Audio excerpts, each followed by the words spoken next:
তো এই ভিডিওতে থাকছে তোমার জন্য একটা জাভাস্ক্রিপ্টের চ্যালেঞ্জ বা এক্সারসাইজ। তো দেখা যাক চ্যালেঞ্জটা কি। তো সর্বপ্রথম তোমাকে একটা ফাংশন তৈরি করতে হবে, চেক নাম্বার নামক, এবং তার একটা প্যারামিটার থাকবে যেটা কিনা একটা প্রমিস রিটার্ন করবে।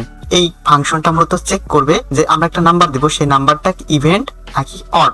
যদি ইভেন্ট হয় এটা কি করবে, রিসলভ করবে, এবং যদি নাম্বারটা অড হয় অর্থাৎ বিজোড় সংখ্যক হয় তাহলে এটা কি করবে, এটা রিজেক্ট করবে, এবং আমরা ট্রাই এবং ক্যাচের মাধ্যমে আউটপুটটি দেখাতে হবে। তো এইটাই ছিল চ্যালেঞ্জ।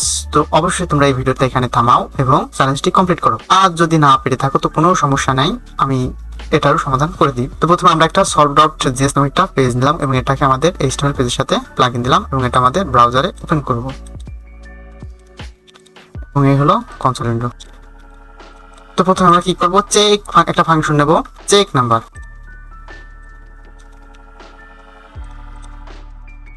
চেক নাম্বার একটা ফাংশন নিলাম এবং এর ভিতরে আমাদের রিটার্ন করবে কি, একটা প্রমিস। প্রমিসের দুইটা প্যারামিটার, একটা হলো রিজলভ, একটা হলো রিজেক্ট, এবং এটা হলো প্রমিসের কোড ব্লক। তো এখানে আমরা বলবো যে আমাদের এই নাম যদি নাম্বারটি অড হয়, অড মানে কি, মানে ইভেন্ট হয়, ইভেন্ট মানে কি জোড় সংখ্যা। আমরা যদি নাম্বারকে মডুলাস করি 2 দিয়ে, অর্থাৎ 2 দিয়ে যদি ভাঙি এবং ভাগশেষ যদি কার সমান হয়, 0 এর সমান হয়, তাহলে এটা কি করবে, এটা রিসলভ করবে কাকে, নামকে।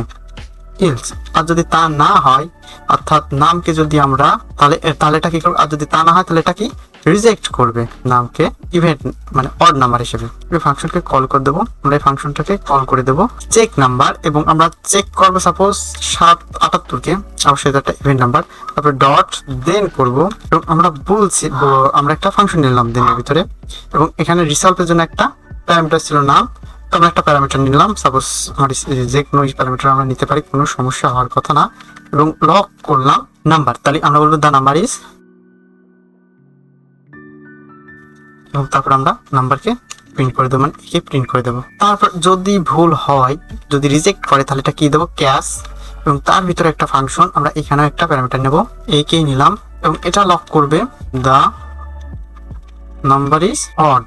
যদি আমরা এর আউটপুটটা দেখতে চাই তাহলে আমরা কি করব, ব্রাউজারে চলে যাব, দা নাম্বার ইজ ইভেন। আমরা যদি এখন একটা অড নাম্বার দিই, তারপর 77 না দিয়ে বিজোড় সংখ্যক নাম্বার দিলাম, তাহলে কি হবে, দা নাম্বার ইজ অড। এই ভিডিও এই পর্যন্তই, দেখা হবে পরবর্তী ভিডিওতে। সুস্থ থাকবেন, ভালো থাকবেন, এবং চ্যানেলটিকে অবশ্যই সাবস্ক্রাইব করবেন। আল্লাহ হাফেজ।